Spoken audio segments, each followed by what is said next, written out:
Basi kama kawaida tena, leo ilikuwa ni siku nyingine. Wakati niko na mwalimu darasani akinifundisha, si unajua kila siku inabidi uongeze kitu uweze kujifunza. Nikasema nimuulize swali ili nipate kitu kipya. Nikamwambia mimi nataka kufanikiwa katika ninayoyafanya, ila nahisi nina maadui, nifaje ili kuwashinda maadui zangu? Na maadui zangu ni kina nani? Katika kumuuliza hilo swali, mwalimu aliniangalia na akaniuliza kama kweli nataka kujua. Nikamwambia kweli na shauku ya kujua, ili nikishawashinda hao maadui basi naweza kufanikiwa tu moja kwa moja katika maisha yangu.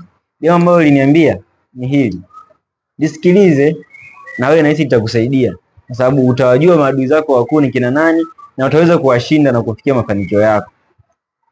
Akaniambia, kesho asubuhi ukilala, ukishaamka, chukua kioo tena kwa umakini mkubwa sana na kwa dakika chache sana waangalie maadui zako kwenye kioo. Unajifunza nini hapa?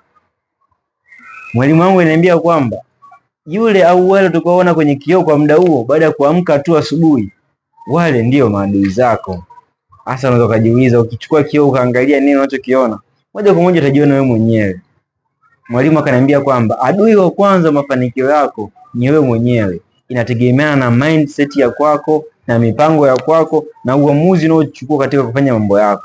Kwa adui wa kwanza wa kufikia malengo yako ni wewe mwenyewe. Ndio maana kuna mambo fulani unasema kwamba unajiloga mwenyewe. Yaani hakuna mtu mwingine, hakuna lawama ambayo unaweza kumpa mtu mwingine kwamba kwa nini hujafikia malengo yako. Changamoto zinampata kila mtu, shida zinampata kila mtu. Kwa ni ule uamuzi wa mtu ambaye anaweza kuchukua na kuamua kabisa kutoka ndani kujipambania mwenyewe na kufikia malengo yake. Usisahau hilo, kwa sababu adui wa kwanza mafanikio yako ni wewe mwenyewe. So you have to compete you against you, na sio kuangalia watu wengine wamefika wapi mpaka sasa. Yaani yale mawazo ambayo utachukua na kufikiria, kujikompea, kujilinganisha, kuangalia step za mtu mwingine bila kuzingatia step za kwako mwenyewe kwanza na kuzifanyia kazi, hiyo itakurudisha nyuma sana. Kwa hiyo jiangalie mwenyewe kila siku, unakuwa kiasi gani, unajifunza vitu kwa siku kiasi gani, na katika hilo unalopambania umefikia wapi. Kwa hilo ni jambo ambalo mwalimu leo amenifundisha. Nazidi kujifunza kila siku, kesho nao ni siku. Ciao.